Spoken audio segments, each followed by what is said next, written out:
Welcome to the Sunday Night Talk. I am your host, comedian Patrick Ramirez. With me, as always, is my co-host, Omar Carmona. And it is the divisional round of the NFL playoffs. We're here for it. What a weekend. We have a lot to discuss. We're going to do headlines. We're going to do some historical trivia. And we're going to give out the awards like we do every week. Hey, if you're new to my channel, check out all my stuff up on the channel. I've got stand-up comedy, one-on-one interviews, and the movie series as well. It's all there. Give it a subscribe. If you're a returning listener and you haven't subscribed yet, please do so. Every little bit helps the channel. That's how we grow. And we thank you for it. Well, it's time to get on to the playoffs. The Sunday Night Talk is here. We have a lot of thoughts. Emotions are very high. We need to have the Sunday Night Talk. That's what we're here for every Sunday. So let's get on to it because the games happened. We all saw it. We all witnessed it. We all experienced it. It's time for the Sunday Night Talk. Here we go. All right, everybody, recording this 9:21 Central Time. It's time for the Sunday Night Talk. Omar Carmona is with me. It is the divisional round of the playoffs, and I need a few minutes to come down from that last game. We just wrapped up Rams, Bears, and on a very cold night. Look at me. I've got gloves on, a hat, a scarf. Oh, if it wasn't for that game, I'd Patrick, what's the weather out? What's the weather like out there in Chicago? I think game time it was 18 or 19 degrees at the start of it, and we saw like those little snow flurries. I gotta say, like, I was running around today doing some errands. When I was all bundled up, so I didn't feel that bad. But I mean, I would not have wanted to play in there, and I definitely would not have wanted to go to that game and sit there in a chair, in a stadium seat and just be cold for 3.5 hours and overtime too, mind you. Right. Deal with that. So, cold divisional round game tonight. We're going to talk about all the games. Omar's with me. He's got the Denver hat on. We must discuss a lot of things, but I'm going to start with headlines from the divisional round after taking in all 4 games Saturday and Sunday. And I got Josh Allen's turnovers cost the Bills, and Bo Nix breaks his ankle. New England wins ugly with defense. San Francisco runs into a buzzsaw in Seattle and an instant classic in Chicago. And the Caleb Williams run has come to an end. So we watched 4 games. Omar, what was your favorite game of the weekend? I think it was going to probably be the Bears-Bills.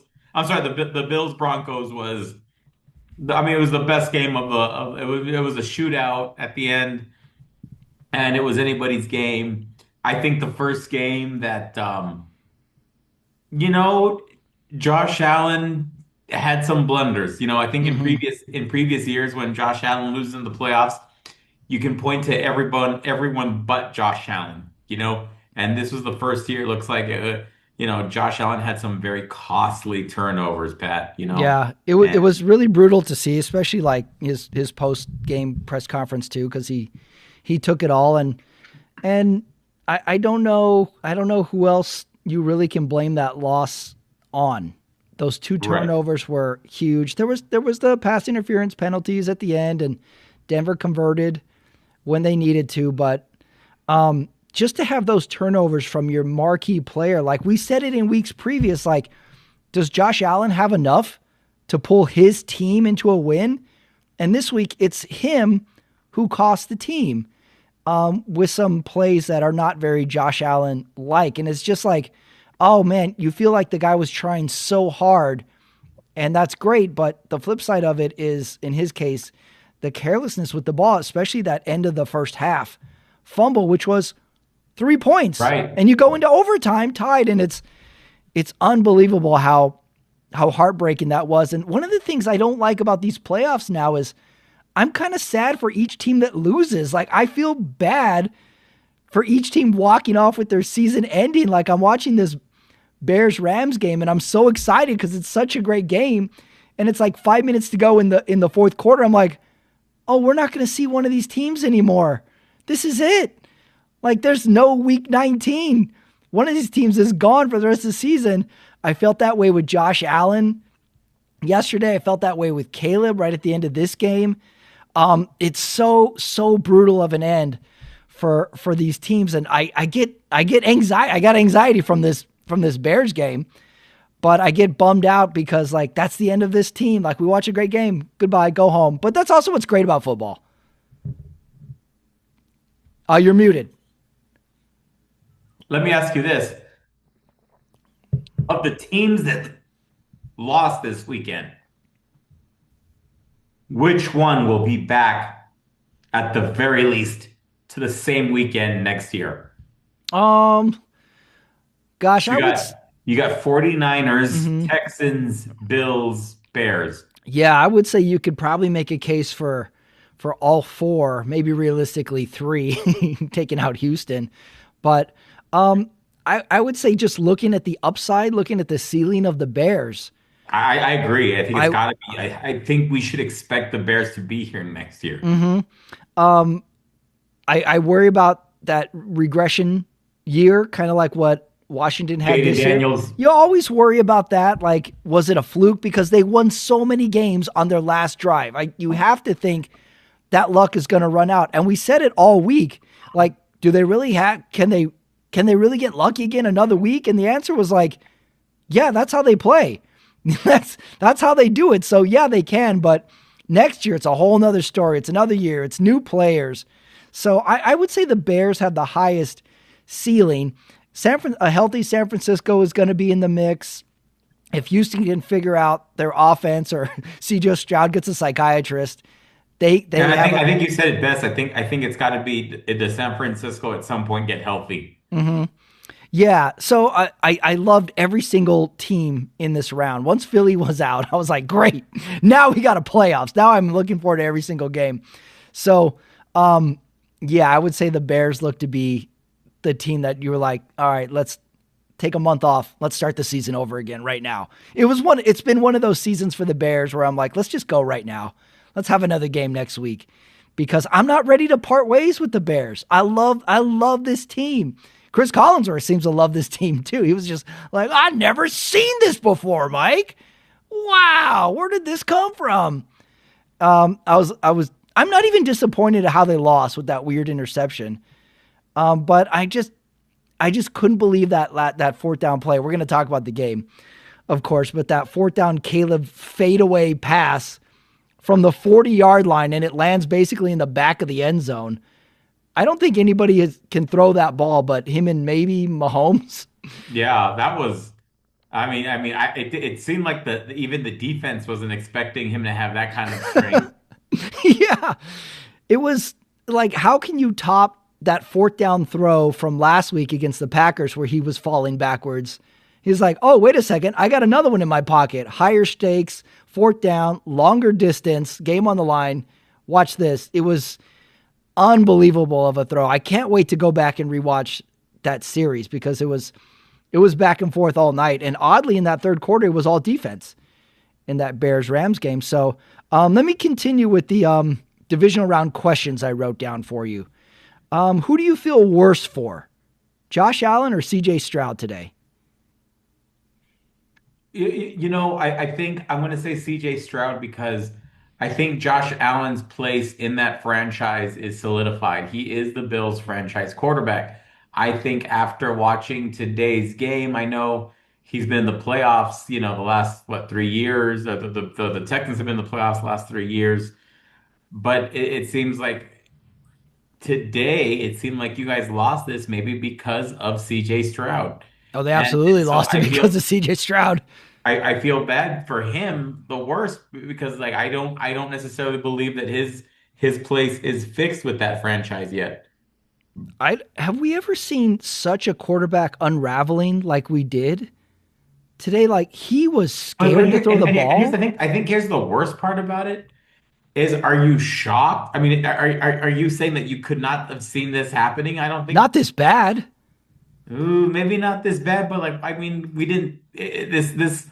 I think that even before the game started, I think that C.J. Stroud was the X factor.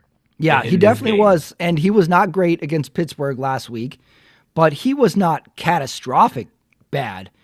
And I blame a little bit of the play calling where this guy was clearly shell-shocked. His eyes looked as big as saucers, and they're still calling passes on first down. I'm like, just run the ball. This game is not out of hand. Your defense is amazing. Protect your quarterback somewhat. Don't let this guy feel like the game is all in his hands and hanging on every single pass. And they were mostly all his fault. There was one play where the receiver dropped a good pass into the air, but poor decisions, balls were off. He looked so rattled. And I almost texted you like, are we going to see a quarterback change in the third quarter? What is going on with this guy? I was a little nervous for him, so I don't even know who I feel worse for other than Josh Allen is crying in the press conference, and I just like, oh my God, a grown man is crying. CJ Stroud just looked like he was lost out there.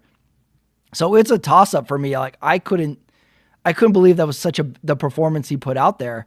But I think ultimately I do feel a little worse for Josh Allen because it was his fault, a lot of those turnovers, and he had opportunity in overtime, and they didn't convert. Those were rough losses. I think both of them were really, really rough to watch. And then last question, how sad are you to see Caleb and the Bears go home? It was a great run. It was a great run, and I've told you this, and I think I heard announcers say it. The state of the NFL is so much better when teams like the Bears, the Giants, the Steelers, they're relevant. Mm-hmm. And the Packers. So what Ben Johnson did, reviving, I think, that Packers Bears rivalry with the salty handshake at the end of last week's game, the comments in the media. I think that I'm sad to see the Bears go. I was feeling a little nostalgic too. I was thinking, wow, if the Patriots win next week, and the Bears, win tonight and next week, we have on the 40th anniversary of the '85 Bears, we have another Bears Patriots Super Bowl. And I was That'd be hoping, cool. Yeah. that would have been super cool. Mm-hmm. But nonetheless, it was a magical run, and I expect the Bears to be back. Caleb, he made a huge jump this year. Mm-hmm. He is an NFL quarterback, no doubt. I expect him to be in Pro Bowls from here on out, and having the Bears in contention. So I think the future is very bright in Chicago. I think I'm going to stand by this. The Bears will win a championship with Ben Johnson as their coach. Yeah, great first year for him. Young coach, young quarterback. And you look at the Bears and you're like, well, what pieces do we need? Like, I don't think they need anything specific. Like, they were great. It's just making those plays in the critical situation, those things that can go 50-50. In another game, it goes differently. So rebuild, reset. I think there's a lot of upside for the Bears. I mean, I think that Bears team walking off the field, I think the fans more so appreciate the Bears season other than feeling largely disappointed in the loss, Okay, I got a few divisional storylines I wrote down during this week leading up to division, because oddly enough, a lot of interesting talking points leading up to this week. So let me throw them at you. I wrote this one down, the icy handshake family tree. I did not know this. Matt LaFleur's brother is the offensive coordinator for the LA Rams. Right. And apparently he was not too happy about the icy Ben Johnson handshake with his brother, the head coach of Green Bay Packers last week. And he wanted a little revenge going into Chicago. That was a good storyline that I really liked. Interesting. And he got his revenge. Rams win. That was a good one. Then we had the mystery Sam Darnold injury announcement to his oblique on Thursday, and backup quarterback taking most of the snaps. A little bit of a red herring, somewhat of like, how bad is this injury? Luckily, I think we have modern medicine, and they probably just shot him up. It didn't seem to affect him at all. But that was odd. You didn't seem to pay any attention to it, rightfully so. No, smoke and mirrors. No big deal. I think they shot him up, though, because It did sound like it was enough to report, unless they were pulling some sort of fast one. I think it was a fast one from the It was beginning. a fast one. Could have been. Didn't seem to affect them. Next storyline. This is the one that I think could be the most tinfoil hatty. Are you aware of this storyline of the low frequency radiation coming from the electrical substation near the San Francisco playing fields that is theorized to be contributed to all their injuries? To the injuries? I don't want to even look into it, Pat, because it would only upset me if it were true. But this is really weird, right? Like, why are all these ligament issues happening to the 49ers, not just this year, going on, 4 years?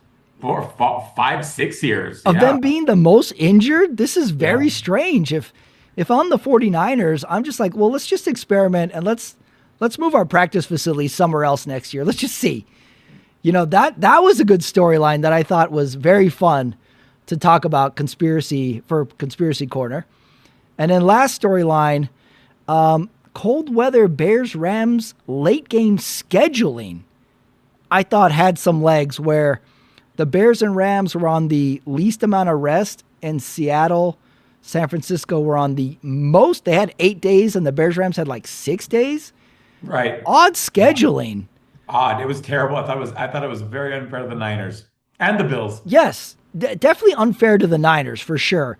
Just the sake of consistency, that give the teams, if you can, schedule the equal amount of rest, and they could, and they did not. They did it for ratings, of course, because this was the best matchup. But if you had flipped it, San Francisco 49ers tonight, it would have been a great matchup. I thought that storyline kind of came and went, and if I'm the 49ers, I'm pissed. It's bull that they would do that. We got a great game. Well, NBC wasn't wrong. They got a great game. So those are my story. Any storylines you kind of had your attention on going into the week? What do you think? Going into this week, did you have storylines? Oh, you're muted still. The Niners. Just Niners in general? You're just like, oh, my storyline. The Niners. What are you having, Thanksgiving dinner now? I had some cookies brought up. Oh, jeez. Wow, you need some carbs after this weekend of games. So just the Niners, you had concerns. Well, all right, do you want to talk about that game now? Do you want to get out of the way? Even though you've already abandoned ship, you're wearing a Denver hat. Okay, so Niners, 41-6. It wasn't much of a game. From the kickoff, Seattle scores a touchdown. It was pretty quick that this game was over. My only note, my complaint about this game, it's 7-0. Seattle gets the huge emotional kickoff return for a touchdown. Niners get to it's about the 50. They're around midfield. It's 4th and 1. They do that crazy McCaffrey option pass. They don't get it. And essentially everything started rolling downhill from there. Like, I really wanted them to punt there and just like take a minute, extend the game. And then I think they went for it like on every 4th down after that. It was over. It was over at that. I didn't think they needed to go for it then. What'd you think? Was there ever a chance? The injuries. They had more injuries again. Yep, that's true. Now, I don't want to take anything away from Seattle. Even if we're 100%, who knows? Maybe the Seahawks still beat us. Mm-hmm. That defense is that good. And if your expectation of Darnold is, hey, look, you have a great defense, just don't screw it up, they could win the Super Bowl. Yeah. Well, I think he was in complete control of that offense yesterday, Darnold. Like, I didn't see any sense of him just managing that game. The Niners had a little bit of a window when it was 17-6. There was a chance. There was a chance. Tonjes fumble was essentially the nail in the coffin. It was like all the air's let out of the balloon. And then it was just rough at that point. At halftime, it's 24-6. It could have been 40-6 at that point. McCaffrey doesn't even go in for the first series of the 49ers on offense. Tonjes is already out. It was just bad. I was worried about Purdy at one point. I'm like, he's going to get injured.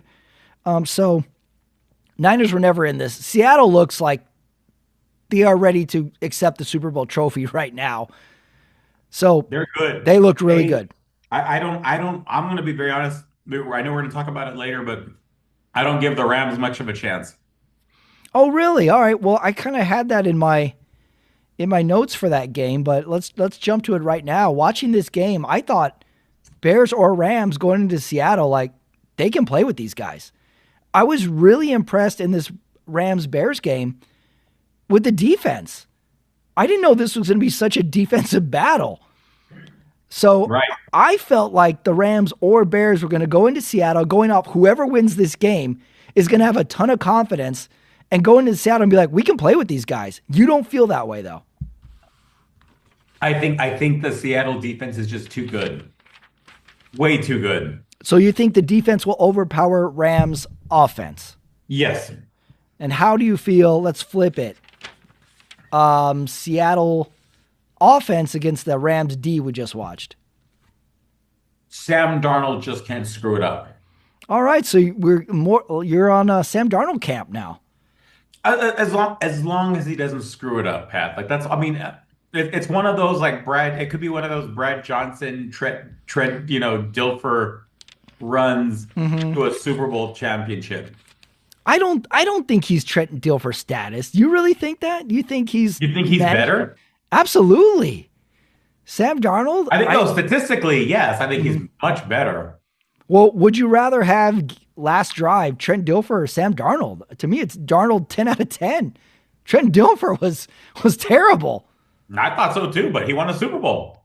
Yeah, but not because of him. No, because of the defense. And that's what I'm saying. Like the Seattle D is not the Ravens D. Darnold is a better quarterback, but at the same time, like you don't have he doesn't have to go out and win the game. He doesn't have to take chances. Yeah.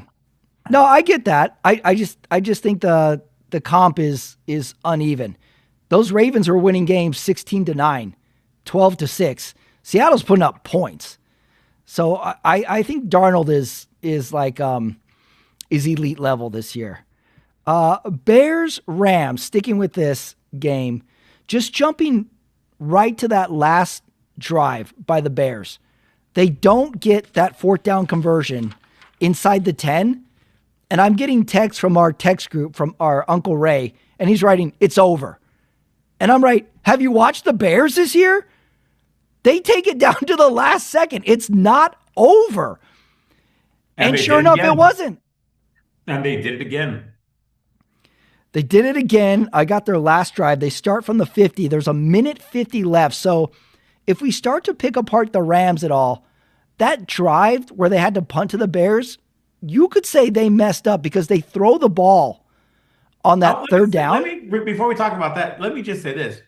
Because they lost the game, that throw that Caleb Williams made at the end of the fourth quarter will be one of the most underrated throws in NFL history. Okay. Yeah. If they win that game, that throw is in a million highlight reels this week. It's in countdown shows. That's the catch from Montana to Clark. If this sets off some dynasty, Yes. Right. Like we would just have like, this is the team of destiny.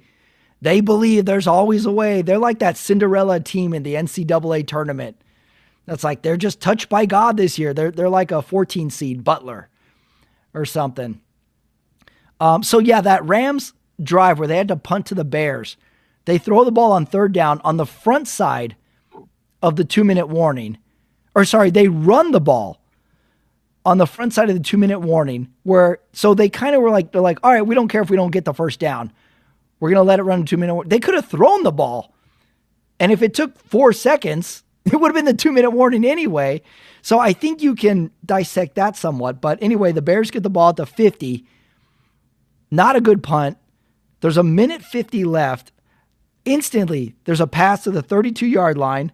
There's a run to the 20-yard line. There's a pass to the 14-yard line. And then we get to the 4th and 4. The Rams called timeout. Then we have the Caleb crazy rollout TD pass to Komet. And then at that point, Chris Collinsworth goes full apoplectic. He's like, I've never seen this. Caleb is falling backwards from the 40-yard line. And Chris Collinsworth says, like, this is like the Wizard of Oz. He was going nuts. Right. And now we go to overtime. So then I thought, I had to check myself.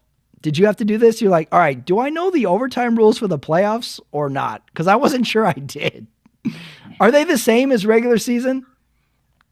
Well, no, because they're not. Okay. No, because it's 15. It's quarters, so they go to 15-minute quarters again. Okay. That is the difference. I knew there was something, and they got 3 timeouts. Right. Instead of the 2. I kind of like that. I think that's okay with me. The Bears win the toss. They decide to kick. The Rams go 3 and out pretty quick. The Bears get a 4th and 1. The Caleb sneak gets it. Then we have the Rams interception. Right when everything just started to go the Bears' way, the Rams interception. You couldn't tell if it was the receiver's fault or Caleb's fault of what actually went down there. Then we have the Puka catch, which now puts the Rams in about a longish field goal range. And then this was kind of interesting. The next 2 plays leading up to the field goal, Stafford goes deep on both passes. Mm-hmm. Doesn't get either of them. They're close. They're defended well, leading to a 42-yard kick in the cold. I was not completely comfortable with a kick at that distance, given those 2 previous plays, but he nails it, and the Rams move on. Right. What was your favorite part? What was the most interesting part of this game to you? The Rams? Just the Rams in general were the most interesting part? No. The kicker who looks like he's, slams beers and hot wings before every game. He's a big guy. He's a big dude. Maybe that's why they weren't worried. They're like, doesn't matter if it's cold weather or windy. This dude's thick. He can kick it. Didn't matter at all. His last name is Mevis. Mevis. Sounds like an exchange student. Yeah, I don't know if that's a first name or a last name. He'd be like the exchange student like we went to high school with. And we don't know if we just call him Mevis. We don't know if it's his first name or last name, but that's his name. We don't know what country that is. I don't know if he's Latino, if he's European, if he's Asian. Right. And in the yearbook, it's under his class picture, it just says quotations Mevis. And then we never know. Like we never find out. Who was this guy? Was anybody actually friends with him? We don't know. All right, so the Bears move on. Seattle moves on. All right, Houston or the Buffalo game? Pick your poison here. Let's go with the Buffalo game. Buffalo game, which would have been the game of the week if it wasn't for this Chicago game being so insane. Our another overtime game for the divisional round. Tony Romo and Jim Nantz are on this call. Tony Romo caught a lot of flack this week. But wow, but you know what? But he was amazing. If you just listen to him, he's predicting calls. Mm-hmm. He's predicting plays. I've never seen anything like it on TV. Mm-hmm. I liked him this week too. And I like last week, I compare his last week's performance to like drunk Andy Cohen on the New Year's Eve broadcast where Tony's like, I don't know about this. So like, you got to give him a pass once in a while. Yeah. I thought he was fine. And to me, former players get a bit of a pass when they kind of go on rants and little rambles and stuff. That's why I give Tom Brady more of a pass. If that was Spiro Dides or something, then I'd be like, this guy doesn't know sports. But it's Romo. Like, let the guy talk. Like, let's see what he has to say. Let's let him mess up. So I thought he got some unnecessary flack, but he was good. He was good this week. First half, the Josh Allen fumbles and turnovers. What's going through your head when you're watching this? I just couldn't believe it. I couldn't believe it. It seemed like it was the unraveling. Mm-hmm. And, I couldn't believe it was happening. But then, he was still in a position to win the game. Yes. He still was. His running back Cooks had a fumble also that I thought would have devastated any other team except for the Bills. Right. And I had their last drive to take it into overtime. They had all their timeouts. So I thought they managed the game fairly well. 50 seconds left from their own 27.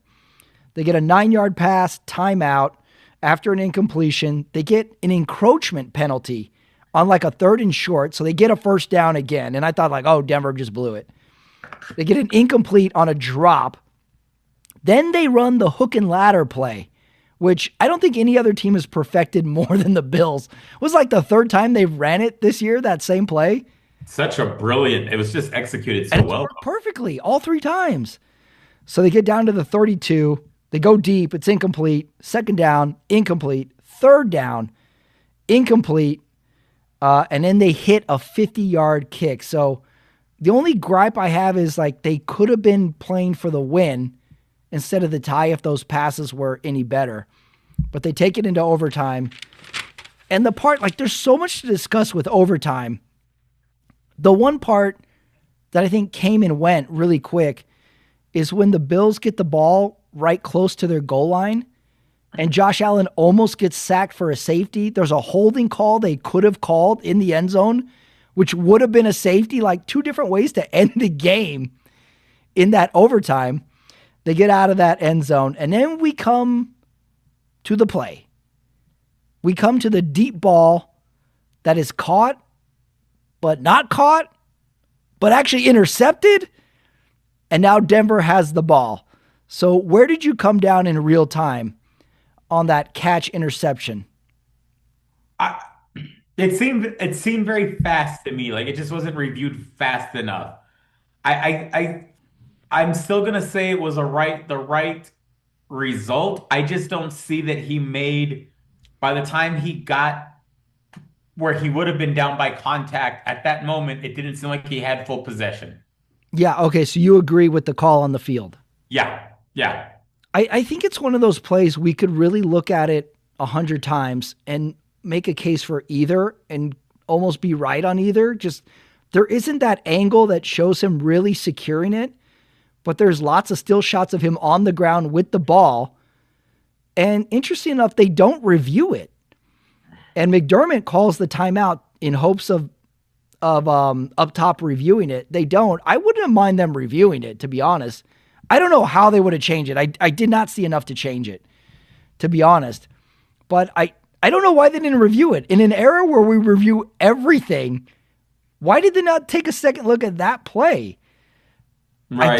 I don't think they would have reversed it. We've seen crazy stuff happen before, though.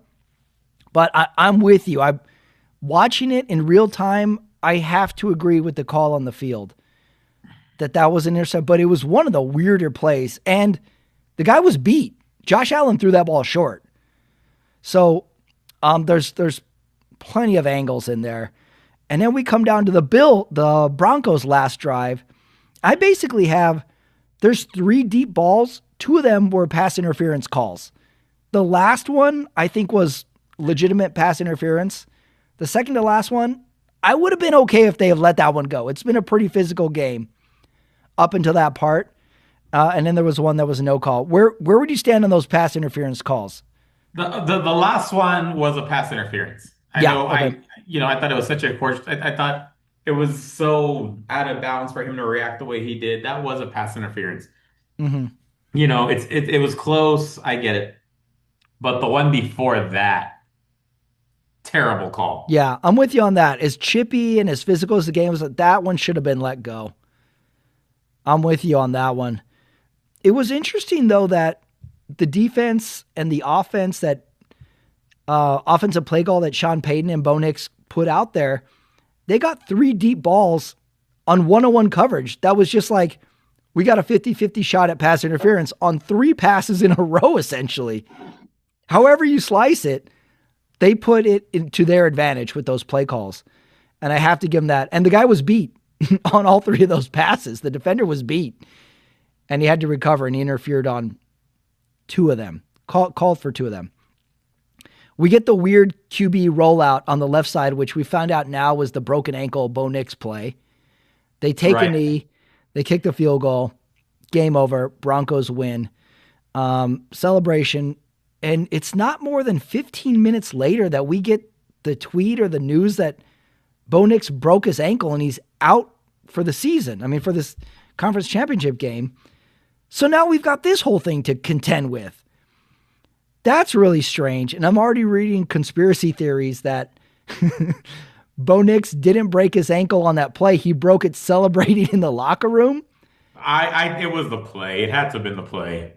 Well, I would agree because he gets tackled kind of weird on that play, but he doesn't stay down. He doesn't seem to wince. I mean, I just thought I thought the explanation of the adrenaline seemed plausible to Right. me. That would be good. That would be good. He takes the knee, but then I went back. I'm like, let me watch the interview he does on the field post game. See if I can glean anything from that interview. And nothing. I couldn't see anything in his face. Maybe adrenaline's still going.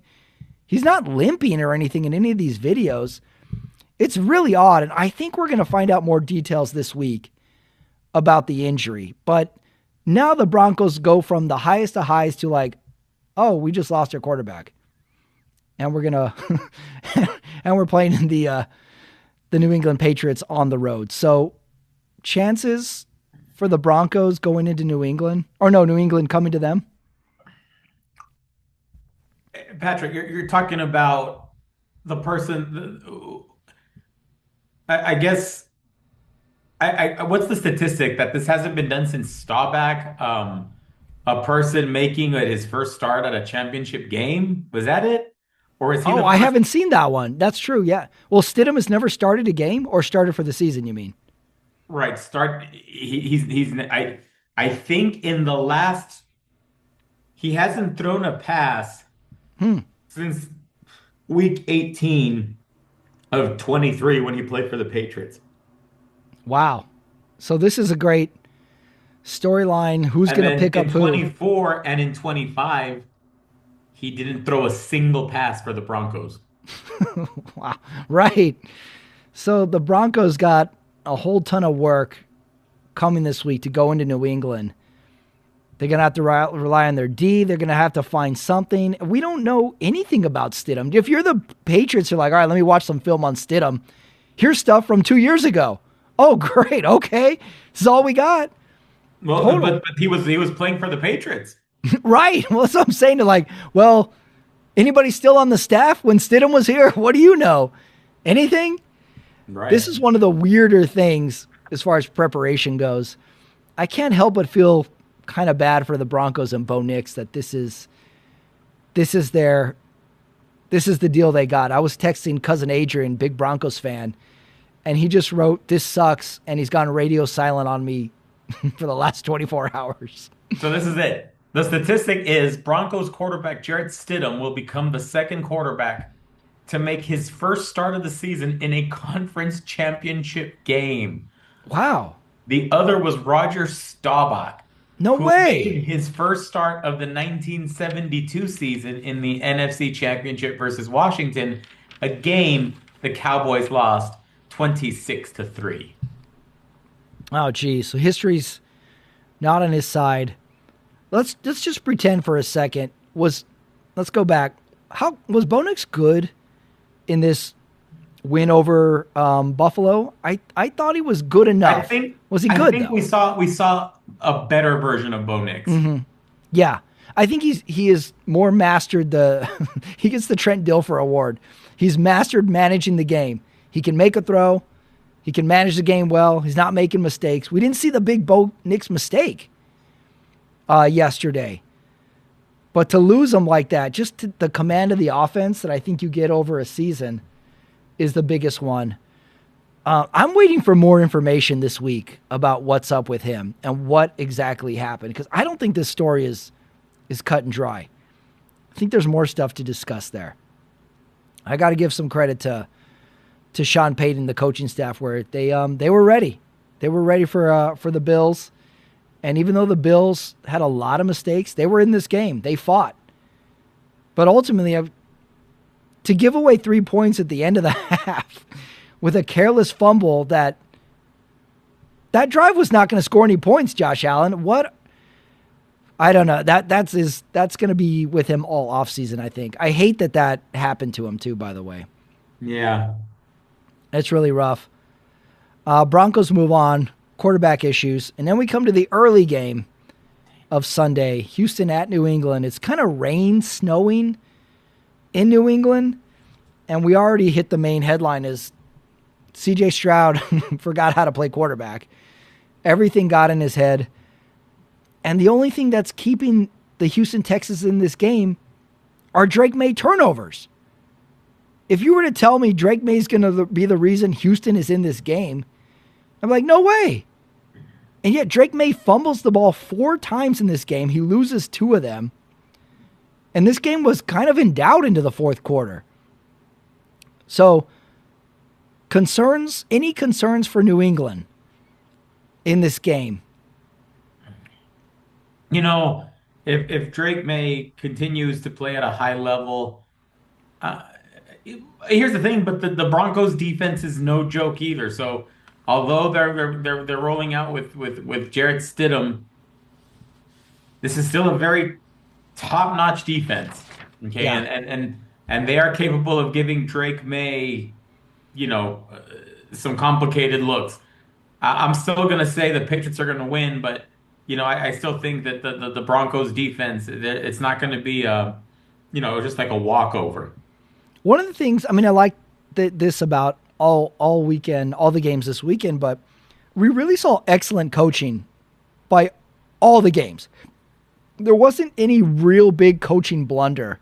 And going into next week, Vrabel versus Sean Payton, it's going to be such a master chess match to me. Like, there's going to be no messing ups of the timeouts. There's going to be no messing up the clock management. So that I'm looking forward to, and just these 2 masters of the game going into it. And if you think about that, the only coaching complaint I had this week was Houston's offensive play call when CJ Stroud was completely rattled. He threw the ball so much after he was already just mentally gone. I'm like, how bad would it have been if they just ran the ball 3 times in a row? Run it outside, run it inside. And then if you have to punt. Your defense is good. They were playing good. The start of the fourth quarter, the score was 21-16.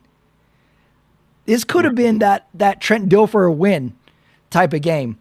I don't know if they could have pulled it off, but I thought there was a shot if they had managed their offense a little differently. If a special teams play broke or something like that, I could have seen New England losing this game. I really could have. They pulled it off, though. And about halfway through the fourth quarter, Troy Aikman is convinced something is wrong with CJ Stroud's hand. Like, Aikman would not admit that CJ Stroud was rattled. He's like, no, I think his hand is hurting or something. There has to be some reason for this. So Houston next year, just going long-term, CJ Stroud, he's been chasing that first-year greatness for 2 years now. And now it becomes make or break year next year. I'm very curious to see how he rebounds next year. Do you have hope for CJ Stroud in the future? Next year is his make or break year, I think. I don't know if the Texans are entirely convinced it's him. I don't think they are either. I think they shop around next year or off season.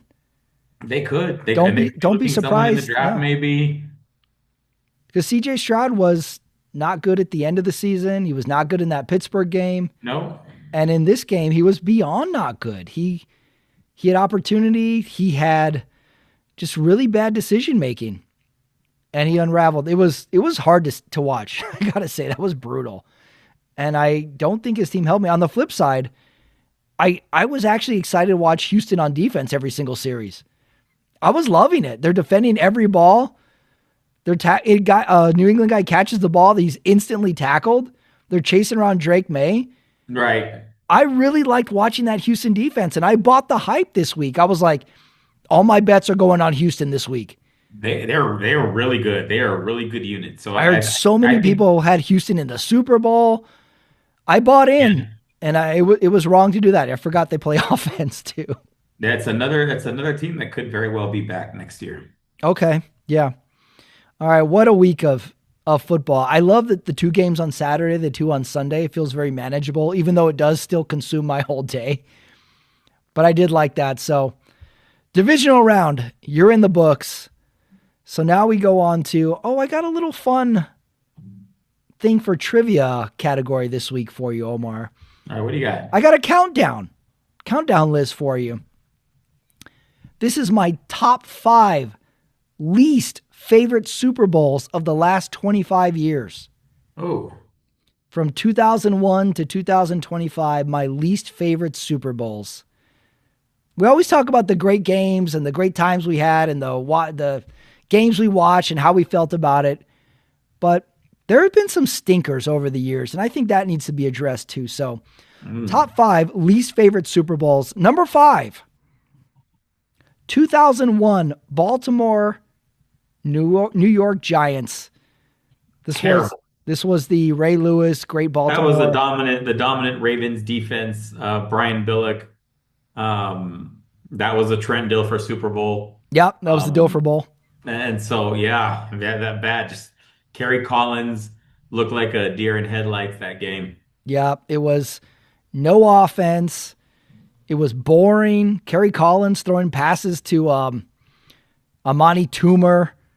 Jason Sehorn is on the defense. And then like this... Michael Strahan. Strahan, that's right. And there was like some play where, I think the Giants have a pick 6 and you're like, this is going to be a good game. But there was a flag and it comes back. You're like, never mind. I just hated that Super Bowl. Didn't like it. I think I watched it in my college dorm room and was over it. That was my number 5 Super Bowl. So you're with me. That was a bad Super Bowl for you? Yeah. Who was the Giants coach for that game?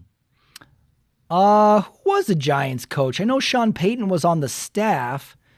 I guess it was this Coughlin era?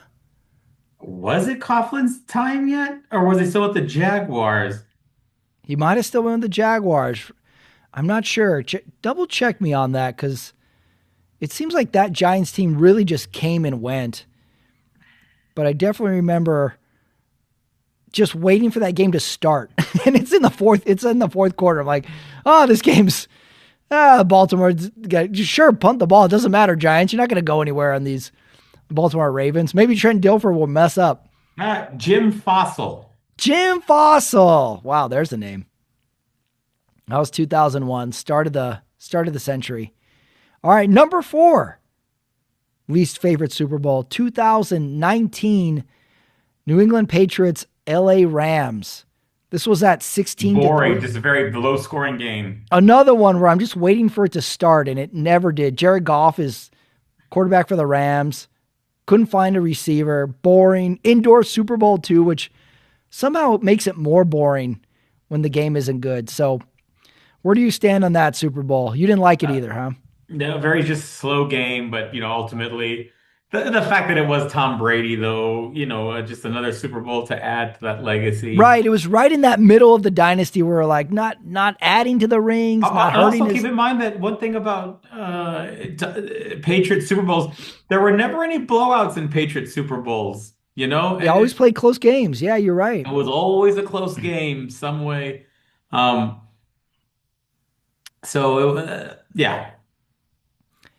Number 3, 2023, Kansas City, Philadelphia. This was their first matchup. Hated this Super Bowl because of the way it ended on that pass interference penalty, which put the Chiefs in easy field goal range. And then they ran 3 plays after that, ran the clock down, field goal, game over. The myth of the NFL helping the Chiefs win. Yeah. Then we had to talk about that for the next 6 months. Really hate when a game ends on a penalty the penalty is legit, but you're like, why? Why did it have to end like that? Did not like that Super Bowl at all. No fun. I'm with you. Then, all right. You're in agreement so far. Number 2, 2014, Denver, Seattle. This was that weird Super Bowl that I think was in New York. It was in New York. It was a cold Super Bowl. I think it was the first cold Super Bowl that we remembered. The very first snap for the Denver Broncos, the ball goes over Peyton Manning's head and it's a safety. Safety, right. And it was like, this game's over. It was Percy Harvin returned one and it just seemed over. Game was over in the first 2 series of possessions. And then like everybody's cold and miserable for the whole game. Like it just feels like that one would be like, if you were playing that game on like Xbox, you would have reset the game. You're like, guys, you want to start over? Yeah, start over. So you're with me. Bad Super Bowl. That's No terrible. fun. Think I watched it at a friend's house who wasn't really a football fan, so he didn't really even understand what was happening. And this was the worst game to try and explain to him football. And my number one least favorite Super Bowl of the last 25 years, 2006, Pittsburgh Steelers, Seattle Seahawks. This was the infamous penalty bowl. Were just nonstop penalties, all of them debatable. They all went against Seattle. This was also that dumb year where Pittsburgh should have lost, but Mike Vanderjagt missed a field goal in the Yes. divisional or conference. I'm like, you guys lucked out in the Super, shouldn't be here. And now you're getting calls. Didn't like anything Was about this it. the Super Bowl that Jeremy Stevens needs some Yep. Steeler in the balls? Yeah, and Jeremy Stevens was dropping easy passes, and then he caught one, and it was called. Just hated it, and it was like, why are these two teams even in the Super Bowl? I didn't like. My least favorite. I don't even think I finished it. I think I watched it at my grandma's house, and it's some sort just went to the backyard. It was one of those for me. Just one of my first experiences with a bad Super Bowl. I got to be honest. I was like, in the NFL can be bad. I'm not used to this feeling. It rocked my world for the whole offseason. Like, let's not let this happen again. So you're with me. That was one of your bad ones too. Yeah. Any I'm leaving out? Any Super Bowl come to mind that you're just like, I wish. Last year's Super Bowl was terrible. The Eagles just blew the Chiefs out of the water. That was never a fun game. Last year's could easily go in this category. That was no fun. I recused the Tampa Bay Raiders one from my list because it was clearly not my favorite. It was not a good game, but I didn't want to muddy the water, so I didn't include it. You know which one is a good game, but oddly I didn't like, was that Denver-Carolina Super Bowl. It's a close game, but it somehow didn't seem like a good game. Yeah, it was a very slow-paced, weird game, sloppy game. You know which one I went back and forth on to include or not was the Pittsburgh-Arizona Super Bowl. Would you put that? That was a great Super Bowl. You would put that in a great one. Okay. That's a great one. Okay. All right. Well, that was my list of least favorite Super Bowls over the last 25 years. I hope we get a good one this year. Okay. That was Trivia Corner / Countdown Corner. Now we go to the awards, everybody. We give them out every week. They're getting really, really special now because of the stakes, playoffs, divisional. They're going to get even better as the weeks go on leading up to football. We're down to only 2 more shows to go. Maybe a Super Bowl preview show, but Yeah. down to just a couple shows to go left in the season, Omar. All right, let's kick it off. Most Memorable Moment Award. I got 2 nominees. First one, the overtime possession by Buffalo when they were backed up in the end zone. And I'm glad the broadcast caught this. They're in the end zone. They're coming out of the huddle, and the Denver stadium is playing Welcome to the Jungle, the Guns N' Roses song. And they're right up against the end zone, so you hear the fans behind them. I was like, oh, man, let's go. This is now turned into a concert. Yeah. And anytime you play Welcome to the Jungle in a stadium, I think it always works. What better stadium song is there out there than Welcome to the Jungle? Can you think of any other nominees? Maybe Thunderstruck by AC/DC's good. Coming, I could feel it coming in the air tonight. You like that one, huh? Yeah. Seems like that song's gotten a resurgence over the last 5 years. That's a pretty intense song. So I really like that moment. And then, of course, I had to put in the Caleb throw on that 4th down to Kmet for the touchdown was unbelievable. It was almost like it happened, and then I needed a minute to just take an inventory of what I just saw in my head. So those are my 2 nominees for most memorable moment of the Patrick, weekend. that last Caleb Williams throw, that's going to be mine. That's just way too memorable. That was Caleb Williams is going to be a superstar in this league, Pat. I almost am like I'm not done with his throw. I need to rewatch it. I need another angle. I need to see, the little graphic they do where they show how many yards he ran around the field. I need to see the velocity on the ball. I think I'm not. I think I could watch that throw another 25 times. All right, that was a memorable moment. Next award, the Cringeworthy Moment Award. This one always has my most nominees, and I got some good ones this week. I got nominee number 1. How about San Francisco's kicker Pinheiro with the slide kick tackle attempt on the kickoff return? Did you see that? Yes, that was awful. I have a little suggestion for the NFL. Like, you're not supposed to trip anybody to tackle them, but I say the kicker is the only person who can try and do a trip tackle. Like, the kicker is the only one who has carte blanche to tackle someone any way they possibly can. Like, they're already giving up 50 pounds on everybody else. The person already has a head of steam of running. I think the kicker should give a little bit more creative freedom to tackle somebody any way possible. I think that's fine. I like the soccer effort. Only kickers. Yeah. Any slide tackles, grab them by the shoelaces, throw your mouthpiece at them, anything. That's cringeworthy nominee number 1. I got of course, the 3-yard loss on the QB run by Nix that broke his ankle. Totally cringeworthy in a retrospective aspect. And in the slow-mo of the Bills defender taking that ball away. Or sorry, not the Bills. I got it backwards. That's on another award. The slow-mo of the Bills defender when his shirt comes up. Oh, yeah. And CBS is doing slow-mo and it's just all this stomach going around. We're going to see lots of memes of that. I thought that was cringeworthy as well. So I'm going to, who should I give it to? This is a tough one. I'm going to give it to Pinheiro in the slide kick tackle attempt because he missed.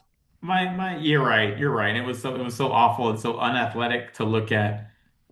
But watching CJ Stroud with all those turnovers, that was just, that was bad. That was a rough 25 minutes of game time where his eyes were big, his throws were bad.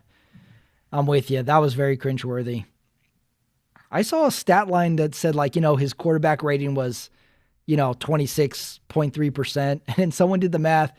If he just took a knee on all 3 downs, his QBR would have been like 32%. So he could have done better by just taking a knee. Next award, Best Innovation Award. 2 nominees. One of them from the Bears game, cold weather.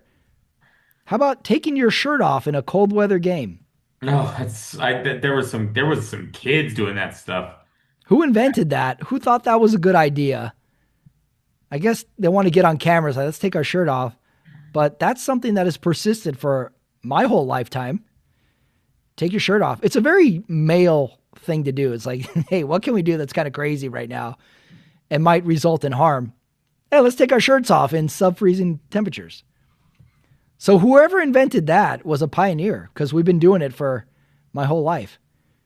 And next nominee for Best Innovation Award, this is from an Applebee's commercial. It's called the OM Cheeseburger from Applebee's. Did you catch this commercial this week? Yes. The cheeseburger in the bath of cheese. It's just awful. I get grossed out looking at that. Oh, so okay, you got grossed out by it. I wanted a bite. And I was like, I might take a bite. I didn't want that. No, leave it to Applebee's. Just when you think they've invented every version of every food product, guess what? We're going to make a bath of cheese. And you can dip your burger in it. Let's get RFK Jr. on the phone. Is this healthy or not?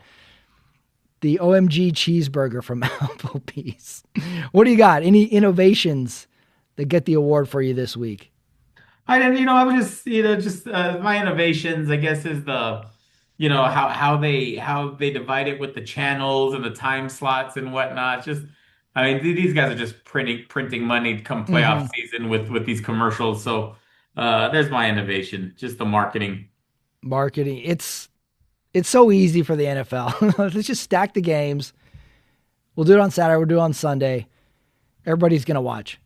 And especially this year, like every game, I heard an argument for every single team getting into the Super Bowl this week. There wasn't that one game where it's like, oh, they're lucky to be there. How do they keep winning? Every single team I was a fan of in some capacity. Next award, The Hot Take Award. Always a fan favorite. Mine's pretty hot, Omar. I hope you're ready. I think Houston actually played kind of good today. I thought they were okay. If they just figured out what to do with CJ Stroud, I thought New England handed them a golden opportunity to win this game. It was, but it was ultimately CJ Stroud that cost them. Mm-hmm. It was. And let's give a little credit to Drake May. There was a few passes in there. The one to Diggs for the touchdown. They scored the touchdown when they needed it. Yeah. So I'll give them that. But I think Houston played good. That's why I was sad to see him go. I'm like, dude, can they play another team next week? What could Houston do against the Rams? What could Houston do against Seattle? Let's find out. So my hot take is Houston actually played good today. What do you got? Hot take for the week, Omar. You're wearing your Denver hat. Have you explained that yet? No, I just felt like wearing it today. Wishing the Broncos good luck. You know, today's the day that I no longer wear Niners stuff until next week one. Okay. But so you've adopted the Broncos. That's going to be your team moving on. In the Super Bowl, you know, in the Super Bowl chase. Oh, I'm between the Broncos and Patriots. I want to see the AFC take the championship this year. Oh, really? Okay, so you're an AFC man this year. Mm-hmm. No, you don't own any Patriots gear that you might switch to for next week's show, anything like that? No, I don't have anything Patriots, but who knows? I can still order something. Oh, you're not above ordering another team's gear. I'm not above anything, Pat, as you can see. Okay. Wow. Like I have a real ethical problem with other teams' gear. If I'll never buy it. I don't think I've bought another team's gear ever. But if I'm gifted some gear and my team is out of the playoffs, I might do some. I might wear something or cheer. But no, I'm not buying other team's gear. I'm different than you in that regard. I feel dirty. Okay. All right, next award. The Casting Couch Award. I'm very anxious to see that movie where Nicolas Cage is John Madden and Christian Bale is Al Davis. I think that's gonna be a great movie. I cannot wait. I gotta look up a release date on that.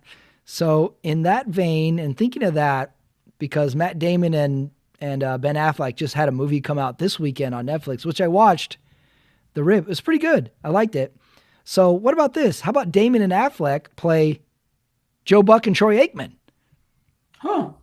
Go for that. Right now I'm thinking Matt Damon is Joe Buck and Ben Affleck is Troy Aikman. But to be honest, you could flip it. I'd be fine with either. And it can be a story of their friendship, their partnership, the in and outs of navigating corporate jobs. Okay. Relationships with there's a bunch of ways you could go with this, or just a straight biopic. But I'm gonna go with Matt Damon and Ben Affleck play Joe Buck and Troy Aikman, and we can call it Two-Man Booth. Okay, I like that. Okay. All right. What do you think about Casting Couch? You got one for this week? I'm gonna go with a movie that's already been done, and you and I have been sending some messages. I want to rewatch The Program. Oh yeah, you were sending me memes of The Program this week. You're gonna rewatch it. You know what I think about that movie, The Program? Because people make fun of it. They make fun of Latimer breaking his head on glass. I think that movie is really misunderstood. I agree. I think that movie is touching on something that was perhaps 10 years ahead of its time, with players taking drugs, players taking payments, looking at the dark side of college athletics, which we were under this romance that it was about getting an education and playing sports, but that ship probably sailed in the 80s. Right. So I think that movie is something that needs to be revisited. And ironically, the worst part of that movie is James Caan. He doesn't really sell me as the coach. Right. Yes. He doesn't have that good coach speech. So, yeah, I'm with you on The Program. I like to rewatch that movie maybe once a year. It's also got some great unintentional comedy. The quarterback, he's supposed to be a junior. He looks like he's 32 years old. That's great. Latimer is lifting weights and breaking glasses with his head. It's great. the best unintentional comedy that is also a drama movie to it as well. The Program, yes, I like it. So you're just gonna rewatch it, or you think it's time for a Program reboot? Ooh, that'd be an interesting. But with NIL, that'd be interesting. Yeah, yeah, we could do a lot with PEDs, NIL, transfer portal stuff. Could really work. Yeah, okay, I'm with you on that all the Let's way. do it. The Program. All right, next award, best quote. Funny enough, I didn't have a lot of nominees. I wrote one down and I was good with it. This one came from the Houston New England game, the one Joe Buck and Troy Aikman were calling, and they're talking about the Denver game coming up next week against the Patriots. And Troy Aikman's quote is, "I believe Jared Stidham is going to have a heck of a game." I'm like, whoa, whoa, whoa, Troy Aikman, whoa. Let me write this down because I'm going to need to double check this in a week's time. I think the last full game he played, he actually statistically had a great game. Maybe that's what Troy Aikman's pulling from, but to say, hey, this guy who hasn't taken a snap in a couple years is going to have a great game. I think that was a stretch, Aikman. I appreciate the positivity, but to go in and be like, hey, I think he's going to be awesome. I thought that was a funny quote. I had to write it down. Troy Aikman. All right, I'm gonna watch out for that one. All right, for you, best quote. I didn't get any. I didn't really pick up on any this week, Pat. I watched the games. Obviously Collinsworth's reaction to Caleb Williams Mhm. was something, but that was pretty much all I got. Yeah, he had some good ones today. Collinsworth had a lot of good grunts. He had some good wows. He brought up an interesting point, maybe about halfway through the third quarter, that Caleb wasn't doing anything outside of the pocket, and it's almost like clockwork. Then Caleb started moving out of the pocket. So Rams had a good plan. Somehow they kept him in the pocket, didn't burn him with his legs until he needed to in that fourth quarter. He had that awesome drive. All right. Hey, I would have accepted your favorite quote from the movie The Program. What was that? No, I'm saying I would have accepted as your best quote a line from The Program. There's so many, but my favorite scene is the line of, if you want to split a six pack with me, Oh, and he pulls out a bunch. Was it 7 Up? yeah, he has sodas. His girlfriend is like, six pack because he just got back from rehab. Yeah. And also, like, maybe I'm not remembering it right. So the quarterback of this team goes to rehab in the middle of the season, and then he comes back for the end of the season. How long was this rehab? Aren't rehabs like a month? I mean, they get 28 days. Can they just be? Yeah, yeah. I guess he missed the So he last couple. misses 4 games, I think maybe the bowl. Was there a break for the bowl? but he comes back for the last game of the regular season. Right. Yeah. I don't know, Hmm. Pat. I know the Heisman pressure was getting to him from week one. Right. There- There's also the line where Latimer, the roided up guy, is like pumping iron and yelling and screaming in the weight room. And the two coaches are like, "Do you think he's on steroids?" And then the head coach comes in and is like, guys, hey, we're not doctors. And then that's it. Moving on. We don't need to discuss this anymore. All right, next award, Play Call Award. It's kind of weird to give this award out to a team that lost, but I'm going to do it anyway. The Bills' hook and ladder play was awesome. They ran it 3 times this season, and still it was a complete surprise when they ran it. I don't think it was the actual play call, but I want to go with the heave, Caleb Williams' heave at the end. I, I Yeah, I would love to know if that was called. that's a great question. Like, what was the actual play call? How was that play supposed to go? Right. Yeah, that was a good one. Great play calls. And then last award, who won the week? I got 3 nominees. Robert Kraft's jacket, Ooh, that's a great one, Pat. Mike Vrabel's handshake receiving line at the end of the tunnel. I don't know if you saw that on the broadcast.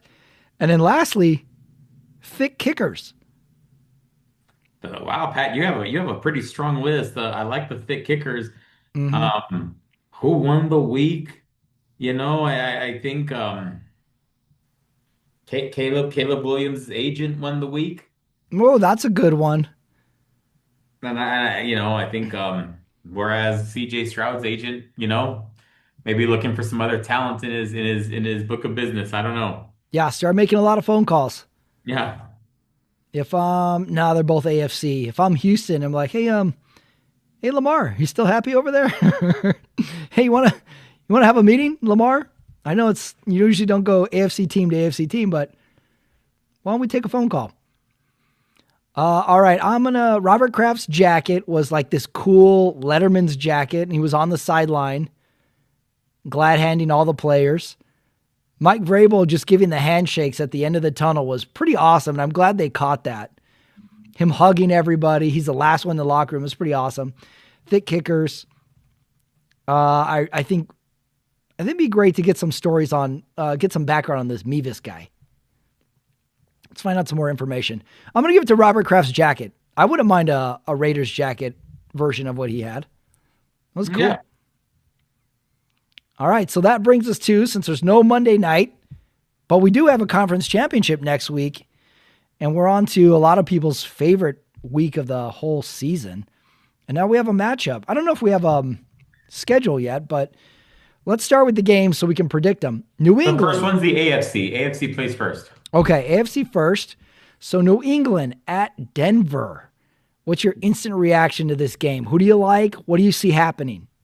New England 24, Broncos 12. Ooh, you think they'll get 24-12, huh?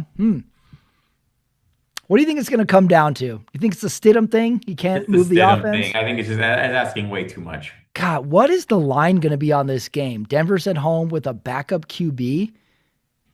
1.5? I was thinking 1.5. If it's Bo Nix, it's probably 3.5. Yeah. Yeah, that's interesting. So you got New England. I mean, I don't know how you can pick against New England going up against a backup QB, even if it is on the road. You know, the one thing we haven't seen on any games yet is a special teams play yet. Like a big special teams play to really flip the game. Patriots right now are favored by 4.5. 4.5. That's big. Just no respect for Stidham. Yeah, 4.5.